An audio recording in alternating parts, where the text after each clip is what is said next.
For instance, there's a traditional, well, if he's got his arms crossed, he's not liking what I'm saying. No, people cross their arms to be comfortable. So at the level of, I think something's going on for you, yes. At the level of, I can tell exactly what's going on for you, no way. I'm Chris Hausworth, a grain originator and accountant living in Pocahontas, Iowa, and you are listening to the Vance Crowe podcast. Welcome back to the podcast. I'm glad you're here. Today, you're in for a treat.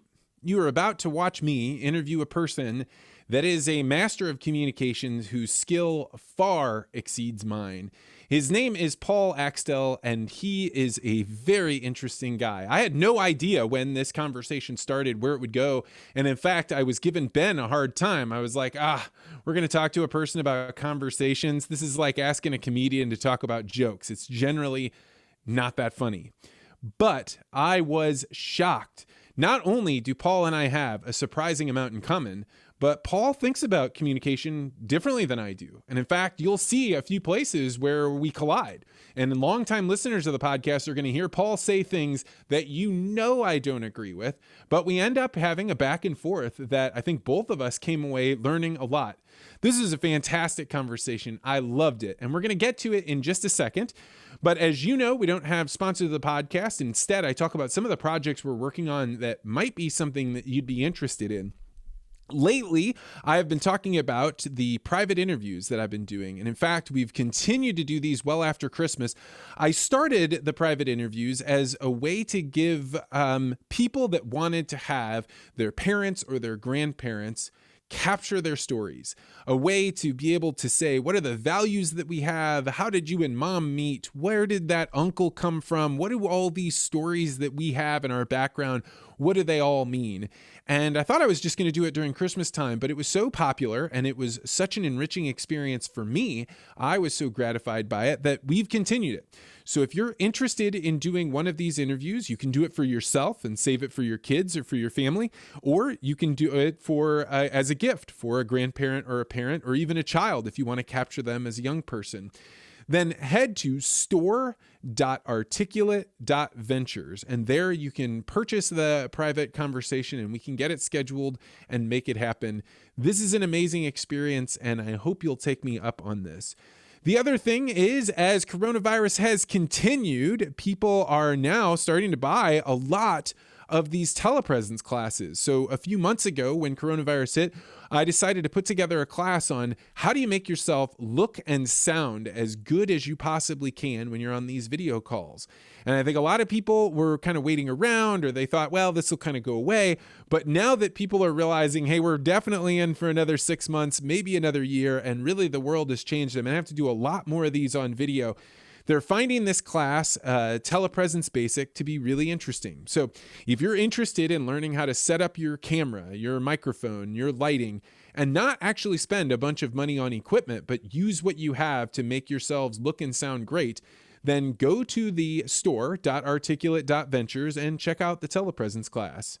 All right, without further ado, enjoy this fascinating conversation about conversation, communication, connecting with people, listening, and becoming the best person that you can, both at home and in meetings, with my new friend and I would say mentor now, Paul Axtell.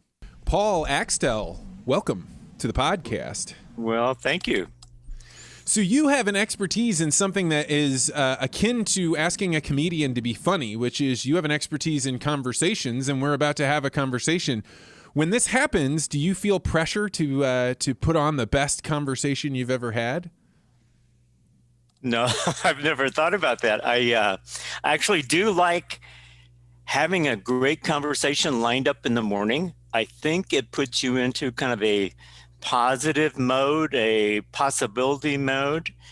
So I like having this first thing in the morning. I think if I had podcasts I was going to listen to, I would start a day pretty early with the podcast because it kind of reframes how you think about the day. So, but actually I don't spend much time thinking about my own conversation. That's a good point.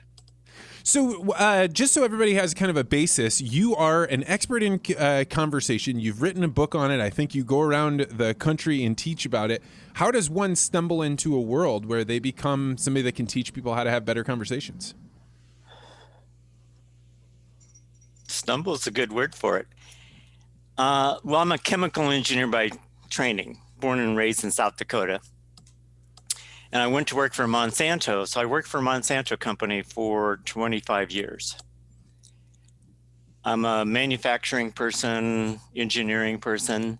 But then Monsanto in 1981 hired 100 biotech scientists to develop Roundup resistant corn, soybeans, the growth hormone for dairy cattle.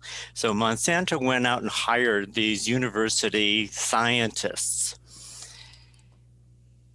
And it turns out they weren't very good at talking to each other. They actually thought that science is getting at the truth, and you can say whatever you please to get at the truth, and it doesn't matter whether you take down a relationship in the process. So in fact, we're all like that. If you think about it, when you get raised to be civil, you give up some of your candor. And so you, over time, you learn to be able to get back and confront and be candid and do it in a graceful way, a kind way, a way that doesn't tear down relationships. But we had 100 of these biotech brilliant people, and I was told to train them to be nice to each other. And we found out that all the traditional training programs didn't work. And that was one benefit about working with these brilliant people. They were the first people that I ran into who told the truth about training, which was, this is a waste of my time. And so, so actually Monsanto gave me a 2-year sabbatical to look at all the ideas in the world that would make a difference to bright technical people so that we could get the collaboration we wanted. So that's how I stumbled into this. And I think stumbled is a good word. I mean, the ideas are all out there. I fancy myself as a curator. I think you probably do too. I collect things so that other people can enjoy them, like a curator in a museum. I curate the thinking that bright technical people could take advantage of in their everyday lives.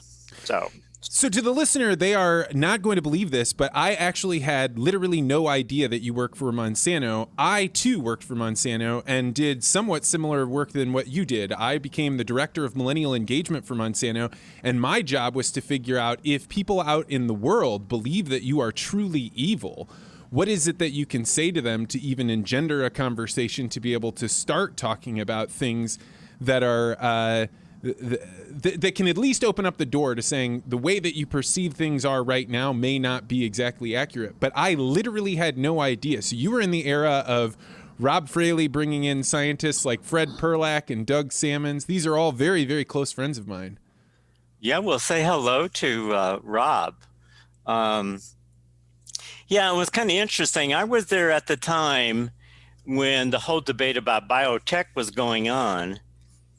And Monsanto so it's a big company, but most of the Monsanto leadership thought, no, the science will win out.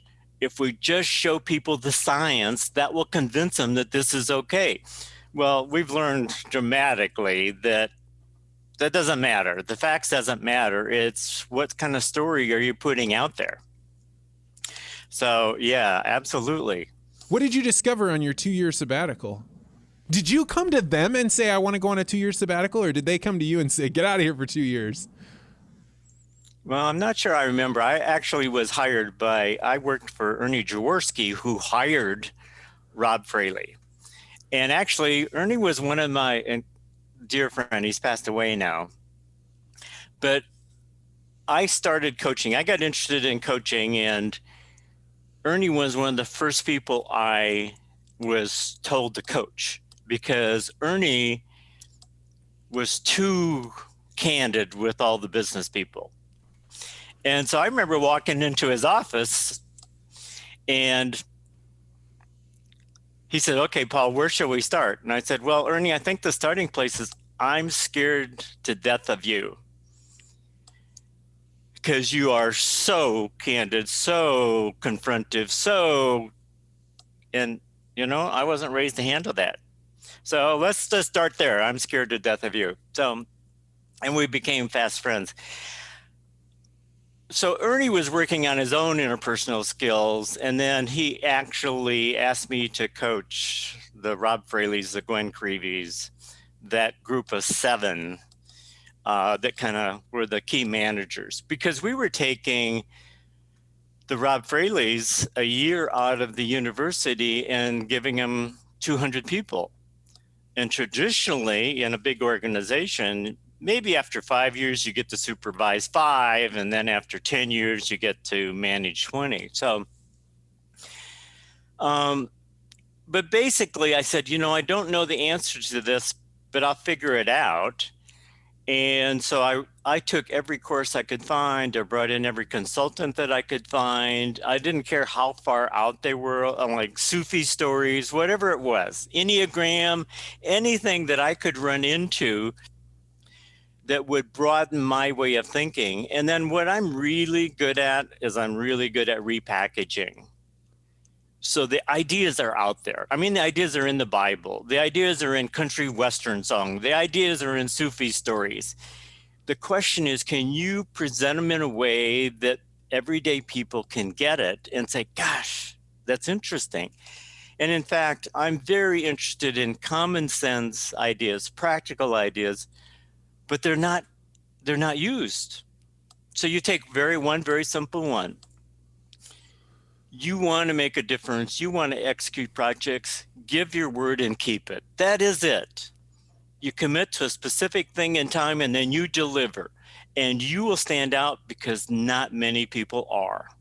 At least in this country, you do not have to keep your word. Well, how are you going to run a project? How are you going to run a farm if that guy who's supposed to deliver seed this morning when you're planting, you can't count on that person to be there with that seed? So, but that's an idea that most people think, well, everybody keeps their word. No, people do not keep their word. So I like ideas like that because as soon as we have this conversation, you can start, well, who in my life, who around me, I can count on no matter what, they will get it done. And they're never going to give me an excuse for non-delivery. They're never going to say they're busy. They're not going to say they're on too many teams. They're going to say, I got it, Paul. And you relax because you know they've got it. So I like ideas like that. Yeah, and we live in a weird world. Like coming to Monsanto was a jarring experience for me too, because I had come from the World Bank where everything is politics. There is no such thing as the correct answer. There is only the consensus that we get people to agree to, and then we go forward with that. Then when you come to a place like Monsanto, you're surrounded by people that are like, precision is all that matters. If we are not precise, we are nothing. And so now you have this like very unusual experience of being around people that they literally are incapable of saying something in order to provide for your feelings or to soften the clarity with which they're doing. And they don't understand why more people don't want to listen to them. They told the truth when asked a question. And yet I found that I became completely addicted to this. I changed who I was as a person, I think, because it became so valuable to me, just like you said, to be able to ask somebody for feedback and have them say, that was not good, or the thing that you said there was right, but you had some mistakes, and so I didn't care about it at all. And then all of a sudden you're like, wow, the words that I say actually matter in a way that they never did in the world of politics. Yeah, because I think we know in the world of politics, I once happened to be on a golf round with a guy who was a political strategist who managed campaigns. And so I said, well, do you believe in negative ads? He says, of course, you will not get elected if you don't do negative ads. And I said, well, how do you possibly come to grips with the fact that you're asking whoever you're working with to lie and say things they don't believe in? Well, you've got to believe they've got something to offer if they get elected. And therefore, the the ends justify the means. And I said, wow. I said, well, do you ever have anybody that you simply can't get behind? He says, yeah, once in a while we'll be so off in values that I won't work on somebody's campaign. But if you think you can campaign by telling the truth and being positive and uplifting, you will lose. So I thought, okay, wow, that's not a field for me, but I can now get, you've got to campaign on negative things because that's what people react to.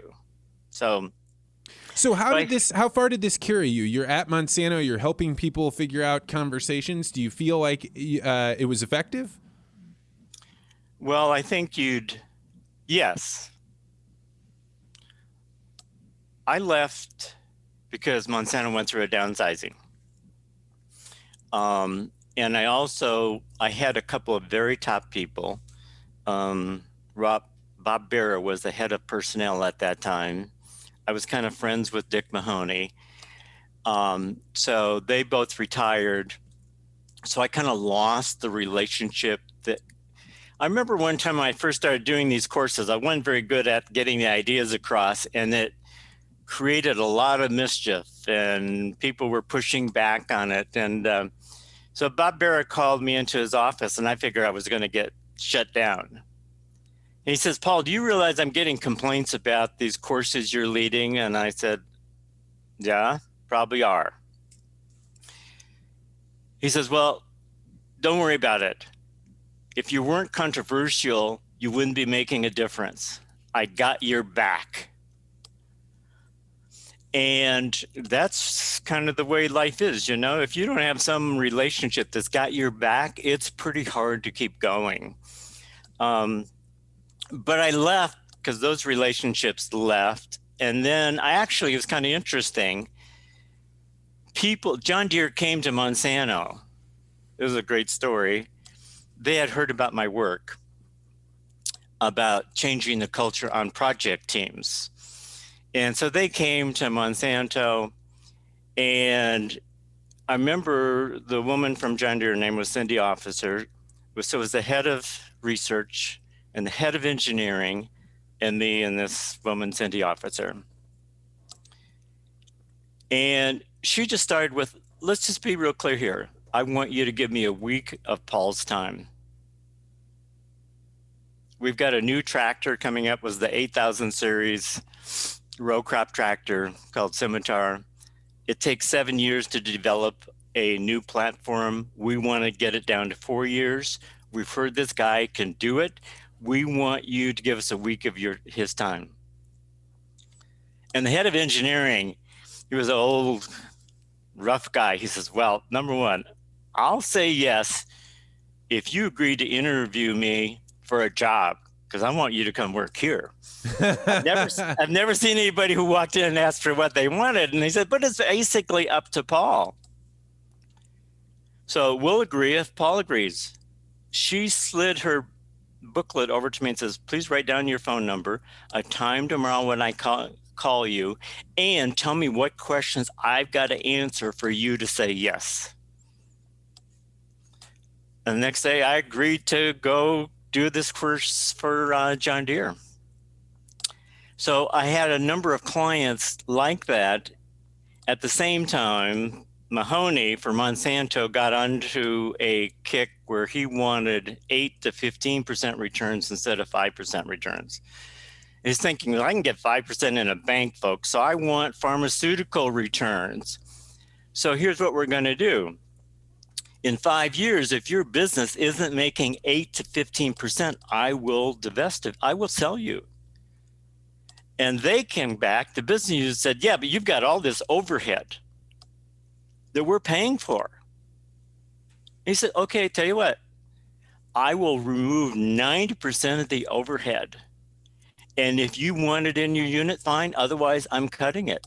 And he cut corporate training. He cut corporate treasury. He cut corporate PR because he wanted those outcomes. He says, business units, you've got it now. There's no more overhead. So in that moment, I decided to leave because we were being downsized. So anyway, I left because I had other clients already lined up, and I was kind of being eliminated in Monsanto. So, but the only regret I had is I had about 8,000 people I was deeply connected to their development. People, if you think about, well, I kind of got into meetings, but if you, all training courses, when people come, they don't come because they want their team to be better. They don't come because they want to be perceived as a leader. They come for one reason. They want to be better dads and moms. When they come into a course, that's what they want. They want to be a better brother, a better partner, a better dad, a better mom. And then they have another complaint about meetings are really, really bad here and we spend too much time in meetings. But those are the two channels that people have on their plate when they walk into a training session. I can't believe how insightful that is, but it is 100% insightful. So I was hired to help go talk externally about the company. But I found myself doing a lot of internal things where people were saying, I want to get along better with X, Y, and Z person, and then them being able to extrapolate, because if I'm better at this relationship, then all the other relationships will get better as well. But I had never put those two things together. I think you're 100% correct. People deeply want to know, how do I connect with my family? And how do I communicate the things that I feel, but don't know how to put into words such that another person can actually understand me? Well, and I think one of the things that bothers people is you and I do not have an ability to be this person at work and a different person when we walk in the door at night. And if you're a jerk to the people that you supervise, you're a jerk to your kids. You can't turn it on and off. And when people don't want to be jerks, they don't wake up in the morning saying, I'm going to upset a bunch of people. They don't, on their way in, figure out who am I going to mess with today. They, for some reason, in their past, said this is a way to be successful. Maybe they got bullied, whatever it was. They recognize they'd like to be different, but they have no way of getting there. And I mean, you think, well, people they're fine with being arrogant or domineering. No, they're not. They just don't know how to get out of that mode. And there's nothing big enough at stake at work to force them through the needle to change. But you get them to see that, you know what? A lot of parents have teenagers who talk to them. There's nothing that says when they become a teenager and they get hormones and wheels that they stop talking to their parents. No, that's some myth. There's a lot of parents whose kids talk to them. And if your kid isn't talking to you, it's because of who you are. You want to change that? And you know what? Along the way, you'll be a better person to work for. Okay, you've intrigued me. What is the way? What is the path to helping people get better at these things? Well, so first of all, I'm going to take a little side path here. People talk about instincts, things you do intuitively, things you see instinctively. So in every pro football game I've ever seen, there'll be some time when the announcer's going to say he's got a high football IQ. What do you mean a high football IQ? Well, he can tell where the play is going to be before it kind of unfolds. That's not football IQ. That's just somebody who's seen that play so many times, they know what's happening. So ahead of instincts, that which people call, it's kind of my natural thing to do, is awareness. Like all farmers, when they drive down the road, they immediately notice what kind of tractor it is, what kind of radiator it is, how much horsepower it is. Have they memorized that? No, but they've got years and years. And they know exactly how that field ought to be plowed and planted. I like pheasant hunting. And do I tell myself to look for pheasants? No. But after so many years driving with my dad, road hunting, I know at what time of day and what kind of field where the birds are going to be, and that's where my eyes will go. Is that hunting IQ? No. That's just something drilled in by practice. Yeah, pattern spotting. Yeah. It's exactly. So if you look at awareness in every field, every discipline, there's let's say seven factors or less. If you pay attention to that, you'll be good. In putting, a couple things to pay attention to. Shooting sporting clays, a couple things to pay attention to. So the experts who can train you know what the critical variables are. Critical variables are not something to learn or memorize. They're where you put your attention. So you put your attention there, and then you do it enough so that it becomes instinctive. So what's the critical variable? Put your awareness there, practice enough so it becomes instinctive. So if we look at what instincts you and I would like to have, so empathy is kind of a buzzword out there. Well, why don't you and I have empathy? Because we're boys.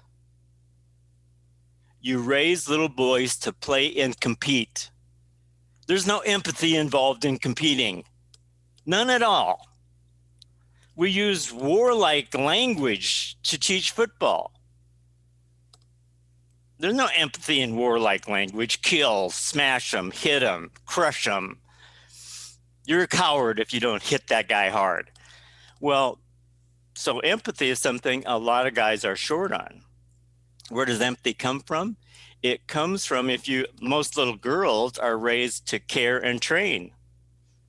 Now, we've blurred those lines in a good way, and there's a lot of women involved in sports and who are a lot more candid and direct than they used to be. But fundamentally, for thousands of years, women train and nurture, guys play and compete. So what's the number one thing with respect to the most missing piece? And here's the piece that I'll tell you a short story. I was doing 3 afternoon workshops at Oregon State University, 3-hour workshops. 40 people could be in each session. The first one was on listening, which is by far the most important critical skill, which we're going to talk about. The second was building high-performing teams. And the third one was being remarkable. Those are the 3 workshops. 42 people signed up for listening. 30 signed up for high-performing teams, which is kind of interesting. 177 people signed up for being remarkable. Why? Human beings want to be seen as unique, talented, and relevant. All human beings want to be seen as unique, relevant, and talented. So, what allows somebody to feel like they are relevant? Let's go back to the meeting thing, or psychological safety. The number one thing that allows for psychological safety is the attention of the group who you're speaking to. That's it. It's all about being attentive. Now, you can see in a group size of 20, you're going to get less attention because people do not manage their physicalness. They don't manage how they sit. They don't manage how they lean in. They don't manage their eye contact. And people think they can multitask and be attentive. You can't. So they bring other work, they check their phone. But when you speak, I used to coach a lot of people, and a lot of them, English is their second language. And so they've got this thing called, well, I want to have more impact when I speak. And the reason I don't have any impact is my English isn't so good. But I have a quick conversation with them, which first of all is, well, number one, I wouldn't worry about your English because you're not worried about my Chinese. And most of us are in awe of your English language. You do want to be careful though, because if you have a concern about your English, you might speak softer. And that gives me a second problem in listening to you is I can't quite hear you. But the reason you don't feel like people are paying attention to you is nobody's paying attention to anybody. It's got nothing to do with you. Yeah, I often say, so people, particularly people with a second language, I've worked at the World Bank. I've been around people from all over the world that are trying to compete in an English-speaking world when it's their second language, like you had said. And they would say to me all the time, I want to sound like you. And I would always push back on that and say, really, the biggest reason that you want to sound like me is because you see that people are attentive to what I'm saying. And one of the hardest things, I think, for a non-English speaking person that's particularly grown up in a collectivistic culture or in a larger culture is that eye contact is something that's very, very difficult for them. And they don't realize that it's incredibly important for the speaker to be able to look in the eyes of the people that they're speaking to, that you're getting this constant feedback loop. And that one of the things that I have is, I grew up as the middle of 7 children, so making eye contact with everybody is very easy for me. But I use that as a way of saying, are you understanding what I'm saying? Are you liking what I'm saying? And as soon as I know that this person is, then I move to that person and I move to that person. But from the outsider's perspective, they think, oh, it's just the speed with which you use word or the forcefulness with which you speak. But I think I could ratchet all of those things down to 10% of what they are. And as long as I'm making eye contact and grabbing the eye contact of other people, that's what makes people feel like you're in that flow state that you're describing about having attention. Yeah, so come back to the eye contact in a second. I think what I tell people is sincerity beats polish every time. As long as you're sincere about what you're saying, you'll communicate. In fact, if you get too polished, people will start to say, can I believe you? The thing about eye contact, and you're lucky if you were raised making eye contact. A lot of little boys weren't raised to make eye contact, or certain cultures. The thing is, all you have to do is to make 10 seconds of eye contact when you first start speaking and 10 seconds of eye contact when you start listening. That's it. And then you can do what feels comfortable. It's only that initial start. And I like what you said about moving from person to person. Okay, 10 seconds of eye contact here, and then 10 seconds of eye contact here. So it's not like all of a sudden I've got to learn eye contact. No, but you can train yourself to do 10 seconds at the beginning, and then every once in a while in between. It's an interesting thing because the whole nonverbal thing is overrated. The only people who are really good at nonverbal reading are like jury consultants and maybe Israeli security who have been trained on profiling and reading people who are anxious or whatever, customs officials. You and I, we think that we can interpret what people are saying by how they look, and we're clueless because people don't manage how they look. They just sit the way that's comfortable. So on the other hand, in a meeting, if you lean in, make eye contact, be attentive, take everything else off the table so you've got no other work, no smartphone, people will think.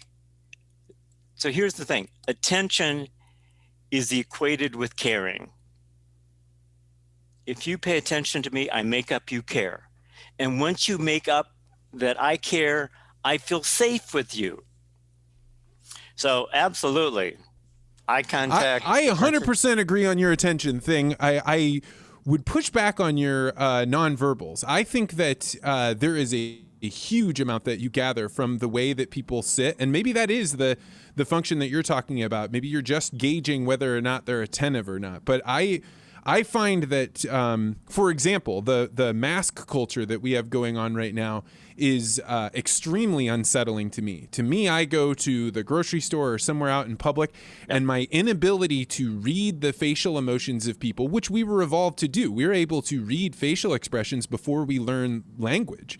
And so our ability to understand intent and our ability to understand the temperature that people have going on inside of them, I think is so deeply embedded that it actually is a precursor to words.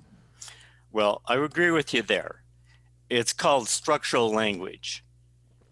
and you got structural language before you got representational language. So when your dad looked like that, you knew it was time to cease and desist. So you're absolutely right. That which you're taking in from tone of voice, that's why sometimes video gets in the way of thinking, because now I'm going to make stuff up based on the way you look. What I'm against is that people read in too much based on something. For instance, there's a traditional, well, if he's got his arms crossed, he's not liking what I'm saying. No, people cross their arms to be comfortable. So at the level of, I think something's going on for you, yes. At the level of, I can tell exactly what's going on for you, no way. Yeah, that I totally agree with. And you're right. Like that, there was like a push for a while in popular television that there were people that could read the secret symbols of what's going on and be able to like intuit. I'm 100% with you on that idea. And I think, you know, I spend a lot of time with the scientists that you were talking about, and whether or not I often describe it as being a lot of those people are somewhere on the Asperger's spectrum. So they are hyper logical, and they either do not have the emotion clouding into that logic or they intentionally push it out. But if you try and read the person that is hyper logical, their body language as the same as you know, the Instagram mom that loves sharing her stories about her kids, those are like they're entirely different emotional languages. And so I'm with you 100%. I just think that that's such an interesting way that you're using to describe it, is basically you're gauging attention. And that really is a self-representation of where am I at in the hierarchy here? How am I doing? Am I moving forward, or am I being pushed out? And like when people get on that downward slope of oh no, people aren't paying attention to me, then they spiral out of control and they sound less and less genuine. They sound less and less confident, and then they lose more and more attention. Well, and you're right. Now, on the other side of it, if you know that the person who's speaking is taking everything personally based on how you look, well, then you should manage your physicalness so you look supportive. I remember scientists used to be sent to me before they would go talk to the board of directors of Monsanto. And if somebody was really nervous, then I would go up through my channel. I didn't know the board members, and I'd say, look, this person's going to be awesome, but he's pretty nervous. So let's get a couple people, when he starts speaking, nodding and smiling. So when he looks out, he's seeing a supportive audience. Don't be doing other work. Don't be thinking about something else. Pay attention to this person. And it always transformed it. So, Paul, have you used a VR headset in the last year or so? No. So as a communicator, you might find this to be so interesting. So when you put on your VR headset and you're in a room, last week I had a book club, about 20 people there, and we're all in this space, and all you can see are avatars. So you can't read faces. Okay. But what is different about VR than other things is if you choose the right platform, the sound changes based on, am I facing you? Am I to the side of you? Am I behind you? So you have all this added layers of dimension that sound can add into this experience.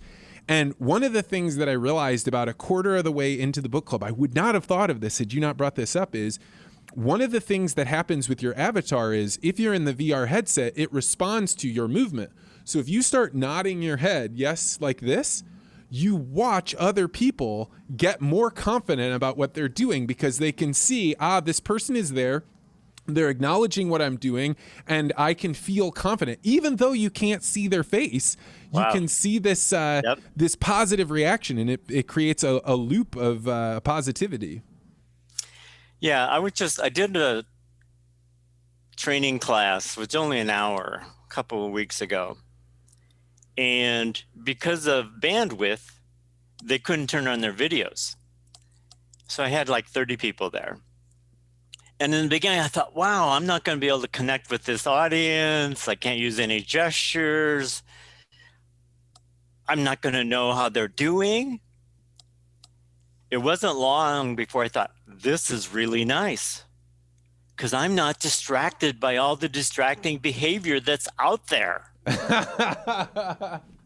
I can just relax and deliver the content. Oh, not me, man. Not me. That is Black Mirror hell. So I moved from doing a ton of talks live, and then I did some of them on a bunch, then got moved to online. And the ones where I don't have a face, like I can see yours now, where I don't have any, it is like I'm looking at a mirror and I'm trying to talk to it. And for me, when I speak, I'm actually, for the most part, trying to get up on that edge of chaos where I don't exactly know if I'm right, and I may say something that pushes me over the line and I topple over. But that's why I want people there, because I want to see how are they reacting. So for me, this jujitsu that happens when I can see people's faces is brilliant. But when I get shut off from that, it's like locking me in jail or tying my arms up with a straitjacket or something. Well, and I was thinking about doing in-room training versus online training. And I mean, the advantage is I can train people all over the world who could now travel to someplace. But the disadvantage is there's no way you get the level of connection that you do in the same room. And if I'm into a back and forth with somebody, if I'm in the room, I'm going to walk up to them within 6 feet because they can't be nasty to me within 6 feet. They can take me on from 40 feet, but they can't take me on from 6 feet because now we're physically connected. So yeah, there's, the thing is though, is I'm really concerned by how much people make up based on how other people look. And I keep reminding people, you do not know what's going on for people. You don't know what happened in the last 8 hours. You don't know if they had to put their parents in a rest home this week. You don't know what they're facing coming up. Yeah, you can tell they're not themselves, but you don't know why they're not themselves. So I run this network called the Articulate Ventures Network, and every other week we do this thing called the Circular Firing Squad, which is we choose some controversial topic. It doesn't matter what it is, and then we discuss it. And it's purposefully designed to be where people are going to have a difference of opinion. But one of the things that we added in right from the very beginning is before we start talking, we say, okay, what's going on with you today, right? And I always start off like, my wife was really frazzled on her way out the door today, and so I had to take more time with the baby, so I got behind, and I'm kind of frustrated. And you hear people going around, and it really does not matter what they say. Yes. It's just the fact that you've heard another person say, I have a life that's going on behind all of these things that I'm going to say. And you watch then when people get into a disagreement about the topic at hand, the Circular Firing Squad topic, they're so much more gentle with the other person, understanding that there is a person behind the front of their argument. And I think that that's been a really shocking thing for me, because I've watched people disagree about really serious things, but be able to maintain a level of cordialness that you don't see in social media, because you just assume that the perfect life of the perfect photo that you're looking at is where this person is coming from, and not from the reality that everybody has chaos in their life. I think there's something else in that situation you're talking about. It's the context for the conversation, where people know we're trying to push the envelope on each other's thinking. There's the wisdom of the group, which means something's going to emerge in this conversation that not any of us brought in. Some of us might change our views, but that's less important than new thinking actually occurs in the group. So the context is set, that this is to create thinking. In many meetings where people get into it, that context is not set. You simply walk in thinking we're colleagues, and now this is not a place to think together. This is a place to have a discussion where I'm arguing for what I already thought. So that's another piece of conversation, which is what's the context for what we're about to discuss? But we can tie it to relationships, because what you're basically saying is let's get a sense of each other, or a sense of what's going on for each other. I like to say that the quality of the conversation that occurs in a meeting is dependent on the quality of the relationships that walks into the meeting. And the quality of those relationships is based on the quality of the conversations we've had together over our past. And then the other thing is about group size. If there's 5 of us in the room, it will be safe because we're close enough. You're not going to do other work because I would just be so, I'd see it in a moment. We've got physical closeness, we've got intimacy, we've got enough time where we can catch up with each other. So if you think about a lot of the meetings, more 8 is the tipping point. If you have more than 8 people, you're at risk of that meeting not being a high quality. So then it is, what's the setup? What's the context so that we're in the conversation as friends and colleagues? And now let's argue. I had a French engineer who said, you know, what's best about us is we argue like hell and then we go have a beer. Well, one of the things we've lost, at least in my experience, we don't go have a beer afterwards anymore. People head home to their families. And sometimes, particularly when you've had a difficult conversation, you should go have a beer. So 100%. I mean, I can remember I was running a group and I was required to add more people into this meeting. I was always kind of like, I like about a 7-8 person meeting, but the group had to be about 20. And I would have people in these meetings that would come in and they'd open up their laptop and they'd start typing away. And so I would just jot them a note. Why don't you go ahead and leave? And man, in corporate culture, telling somebody to leave because they're on their computer, it took me a little while to figure out you got to find a more tactful way to do this. But I think it's entirely true because when one person sits there and opens up their computer, it says, my time more valuable than all of your time. And in particular, if they're just waiting for their turn to talk and then they stop and say something and then they go back to it. But it's to your point about the attention. But then also, nobody wants to go grab a beer with the person that just sat there typing on their computer while everybody else was hammering away on things. And if they did, that's probably where all the work would get done, was while you're having that beer after the fact. Yes, in particular, the person you don't want to do anything else is the Rob Fraley's. You want Rob Fraley to be there, full attention, doing no other work, no side conversations, because when he's inattentive, people really take it personally. And you want his thinking. So I kind of a segue. I don't want the Rob Fraleys leading their own meetings. I want them listening intently to every person that speaks. So they can add the perspective that needs to be added that only Rob Fraley would have. Or they can make a mental note of, okay, I need to give Vance a little bit feedback later because I'm developing these people.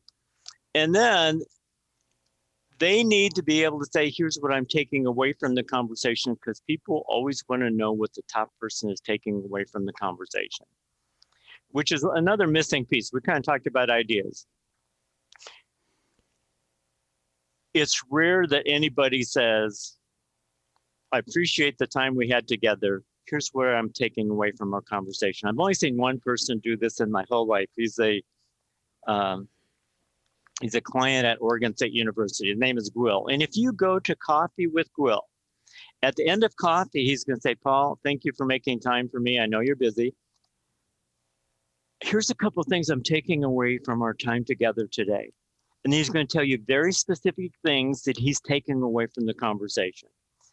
It validates the relationship and it validates the conversation. You're speaking my language here, Paul. I have a mentor. He's 100 years old. One of the thing that solidified our relationship was, I think it was maybe the 4th time that we'd ever gotten together. And the next morning he calls me and he says, Vance, I was going through my notes from our conversation last night and I wanted to go through these things with you. And I don't think I had ever felt as gratified and as humbled in my entire life as somebody had a conversation with me, then after I left, they jotted down some notes and now they want to talk about it. And so I started adding that into my life. Hey, I'm going through those notes that I wrote down about our conversation, and you watch what it does to somebody. It makes them feel like hey, when I spend my time thinking through an idea with Vance, it was time well used. He is impacted by the words that I'm saying, so I'm going to trust him more, that I can say more and have more impact. Yeah, and let's put it back in the meeting context. So we have lots of young people, project leaders, present to leadership teams. They spend 2 days working on a slide deck. They come in, then we only give them 15 minutes, which means you can't have a conversation. They can only present information. And so they do this presentation, and then the top person, good, thank you. Now, what if the top person said, thank you? Let me tell you the 3 things I'm taking away from your presentation. I was totally unaware that that was going on. Thank you. Number 2, that's an idea I think that some other factories need. And with your permission, I'm going to give them your name so they can touch base with you. And number 3, I knew we needed to do something about that, but I'm pretty clear now we're going to do something about that. Now, you can either say, good, fine, good job, or here's the 3 things I'm taking away from your presentation. Wow. We were talking about body language. A story came up as I was listening to. Oregon State University got a new president. His name was Paul Risser, brilliant guy. He's passed away now.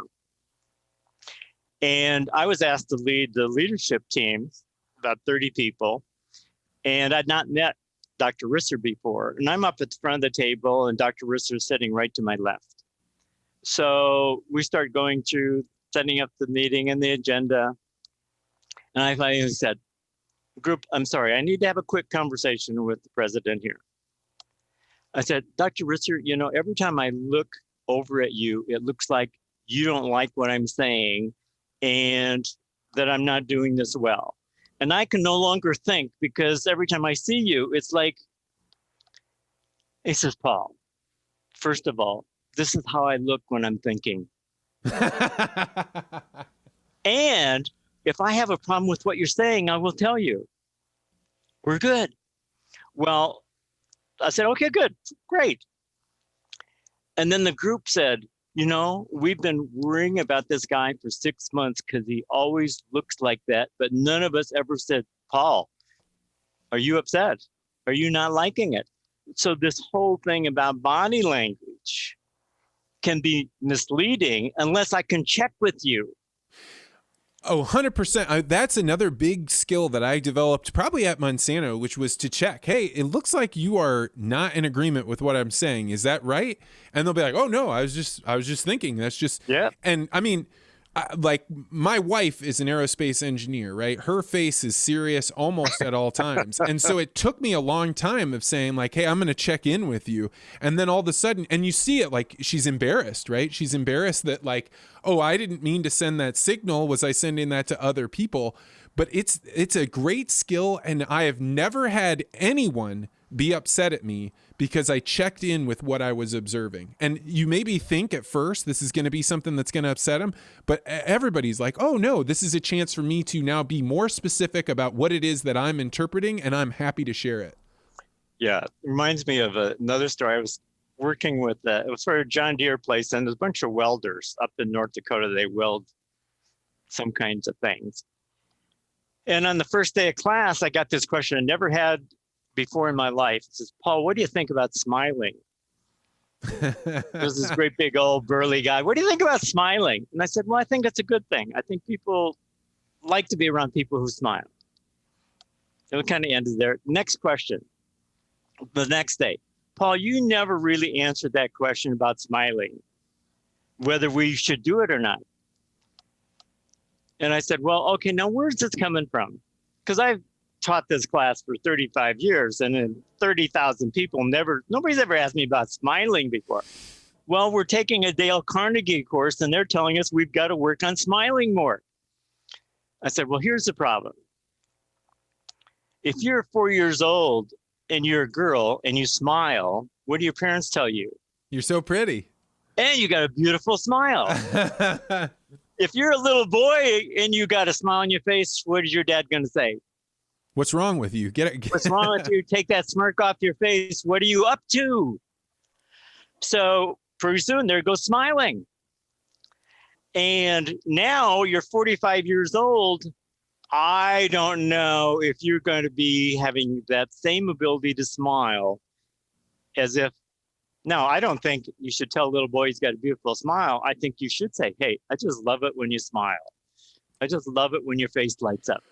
Well, and it's cross-cultural too. So when I was Yes. working at the World Bank, I used to smile all the time. And I had a woman that was from Russia who's very, very direct, Natasha. And she told me, like, it seems like you're trying to trick us. You smile all the time. And I was really shocked by that. The Chinese love a smiling person. It's like that's like warm and they can get close to them. But then the person that's from Russia thinks, what are you trying to do here? This doesn't seem right. Something's off here. So smiling and all of those, to your point, the emotional things that you put on yourself is deeply cultural and it's all learned. And then our ability to interpret it is varies by wild degrees.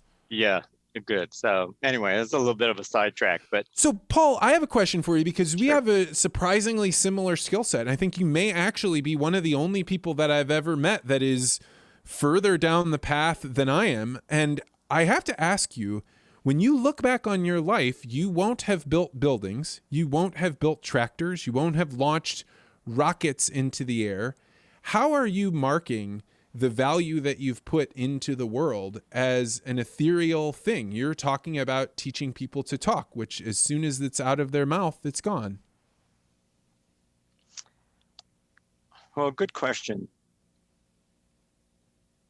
It's interesting. I have a side conversation. So I've only done courses for clients in organizations, but I've just been interacting with a couple women who have taken my classes on LinkedIn, and they convinced me I should do some public classes for the world because they think the ideas are so needed. But anyway, I can tell you 100, 200 stories about individuals. So just give you a couple. This is a Montana gentleman who we do the listening exercise, and basically we train people not to speak. No interrupting, no speaking, just let people think. Because the listening piece is people don't feel heard. And we've got listening as following and comprehending. No, that's not listening. That's following and comprehending. Listening is that you have the experience of being heard. And you can only do that if you stay out of the conversation. If you stay out of the conversation, it's like people are an onion. They'll just peel back layer after layer. So this gentleman says, I went home and my daughter, who's 22, is moving out because we just can't get along. It's 1 a.m. She's taken her last box to the car. And I'm in the kitchen. And I said, hey, do you want to talk? And she says, what do we have to talk about? And he said, whatever you want to talk about, I'll just listen. He said, 4 hours later, she asked if she could stay and not move out. Because he had learned to stay out of the conversation. And another one is I had a dad who had I don't know how old the son was, 3 or 4, and the son stuttered. And so the dad wanted to spend time with him, so he'd go home, pull out his laptop, catch up on email while his son would play. And during class, he got, no, when you're attentive, you're not doing anything else. You're just there. So he went home, didn't put out his laptop, just sat on the floor and watched his kid play. And the kid started talking. And he stuttered at first. And then when that kid got that his dad wasn't going anywhere, and his dad was not going to help him finish his sentences, and his dad was not going to help him find the right word, his dad was not going to, the kid started talking nonstop with no stuttering. I believe that for sure. Whereas before you can make up, we don't know what's going on, but the kid's trying to get his attention of his dad away from the computer. When his dad looks up, the kid thinks he's got to talk real fast because his dad's going to look away. All of a sudden, no place to get to. His dad is just going to be there, taking his time, and the kid relaxes and starts talking. So I could tell you hundreds of those kinds of stories. And that's kind of why I do it. It's like, there's, I saw some research, Vance, that said 25% of the people in the world don't have anybody to listen to them. How lonely can that be? To not have somebody to go to be listened to. I often say one of the skills that I teach is mirroring, right? So after you're in a difficult situation and people imagine I have to respond to what you said. But I often say, like, you don't understand that most people go most of their lives having never had a single person ever listen to them. That every time they go to speak, somebody is pushing back against what they're saying. They're arguing with it. They're tussling with it, but they're not actually listening. And it is a superpower. All you have to do is just listen to what somebody said, and then when they're done and they take that pause, what I'm hearing you say is that you're really struggling with this idea and you're frustrated and you think that I'm not contributing. Is that right? And you watch people. I often describe it as like, you think when you go to do mirroring, it's like you've taken a hat and you've put a rabbit in front of them in the hat, and then you're going to pull it out and they're going to know. But nobody ever notices that you're mirroring, because it is so incredibly enriching and feeling of comfort to have somebody repeat back what you heard them say, what they heard you say, that it builds a bond almost instantly. Yeah, I'm actually working at a more basic, but it does remind me, one of the things I did in the sabbatical was 6 weeks of neuro-linguistic programming, where you did pacing and leading and mirroring. So most listening is called active listening, paraphrasing, summarizing, reflecting back. Okay. There's a piece more powerful, which is doing nothing with what they say, just taking it in and then saying, what else? Because when you reflect something back, which is a very powerful move, you are directing where the conversation goes next, because it's going to go consistent with what you reflected back. When you say what else, wide open where they might take it. Same way, one of my favorite questions. So this is if we talk about conversation, talking about sports does not matter. Talking about what, maybe if you're a farmer and you're planting, talking about the weather matters. But for the most part, we're in conversations about the weather because we just have the superficial stuff. But if we could get to this question, okay, Vince, what's your story? You can go wherever you want to go with that. And if you feel safe and you know I'm attentive and we got no place to get to, I remember working with a bunch of people who called on financial advisors, and they were saying, well, how do I connect with somebody I don't know? And I said, well, what do you do? And they go in and they have these brochures and pamphlets, and they always have an idea to sell, so they've got their materials around that idea, and they walk in, how you doing? How's business going? And I said, what do you think they think when they see that stuff on the table? They know this is a sales pitch, and you're just waiting for the right moment to open that up. I said, here's how I would do it. Now, I don't know your field, but I'd walk in with nothing other than a blank notepad and say, I appreciate you met with me and are taking time with me. I'd love to work together, but who knows whether we're a good fit. So how about you just tell me what keeps you up at night and what you're thinking about, and just tell me your story. What else?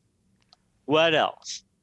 What else? At some point, because connection occurs when somebody's sharing something that means something to them. And they're being listened to in an attentive, intent fashion.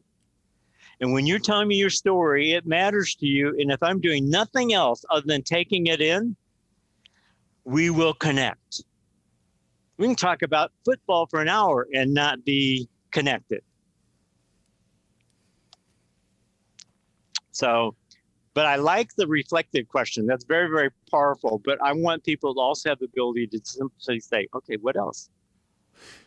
Paul, I am astounded at this conversation, and my executive producer, Ben Anderson, who's the guy that found you, was spot on yet again. I'm going to go out and read your books, but if other people wanted to find your book, how would they find it? Well, if they go to my website, paulaxtell.com, you'll find 10 powerful things to say to your kids, which is these ideas in the context of raising kids. They'll find meetings matter, which is these ideas in the context of leading meetings. If you go to Amazon, you can also find Make Meetings Matter, which is a 1-hour version. So the Meetings Matter is 80,000 words. It's kind of like, that's the bird version. You can look up any bird in that book and it'll find it. Then the 1-hour reads, it's what people like. You can go to Sourcebooks or Amazon. You can find that there. Also on my website, you'll find something called Being Remarkable, which is basically, I think it's possible to be really, really good. If you had Jeff Colvin on, you should get, number one, he's from South Dakota. But he wrote 2 books, Talent is Overrated and Human Beings Are Underrated. I absolutely believe that there's a few genius people, like the young woman who did the poem at the inaugural, the poet laureate, genius. The women who did the mathematics in the movie Hidden Figures, genius. We're not geniuses. In fact, Tiger Woods says he's not more talented than anybody else. But he got 10,000 hours of practice under the eye of somebody who knew how to teach golf before he was 12 years old. So I really believe it's not about talent. It's about 3 things: attitude, preparation, and practice. And you can be really good. And it doesn't take much to get ahead of most people, because most people are not working on anything. So, in fact, I'll give you a perspective. We talk about perspective. The most important perspective in life, bar none, is treat every moment, every person, every conversation, everything you do as though it matters. You do that, you will, because most people are doing enough to get by, going through the motions. You treat every person you're with like they are the only person in the world right now. People will love you. So there's this concept in kind of modern Twitter parlance called NPCs, non-player characters. And what it's describing is you walk around in the world and there are people that are just like in a video game. When you walk in to buy more armor or more weapons, it's a character in the video game that's there, but they don't have any role in the game. You could take them out and put them back in. They're a non-player character. Okay. And so they refer to people as NPCs. And one of the things that I realized is that everyone is an NPC until you pay attention to them. And as soon as you pay attention to them, they are no longer an NPC. They are a real person that impacts your game, that you impact their game, and that there's so much aliveness there that you have no idea what happens, but that really, in effect, it's almost magical, because you can walk around and touch in what you thought was an NPC and realize this is an entire universe. This person has multitudes inside of them that are fascinating and interesting. Yeah, you remind me, and then you probably need to get up. But I was in Ireland on some kind of trip, and I was out walking and came over this beautiful piece of water, and there's an old guy sitting on this bench. And so I just walked up and I said, "This is a pretty spot." And he said, "Yeah, it is." And I say, "Do you come here often? Every day?" So then I said, "What's your story?" And that guy talked nonstop for an hour. Sometimes that's all it takes. Just ask, and you have no idea what will come up. Well, Paul, speaking of talking, I will have you on to talk anytime. You are an expert of which I have much to learn from. This was an incredibly enriching conversation. I know my audience is going to love it. And I will definitely include your book and how to get a hold of you in the show notes. So thank you so much for coming on, Paul. Oh, you're very welcome. Take care.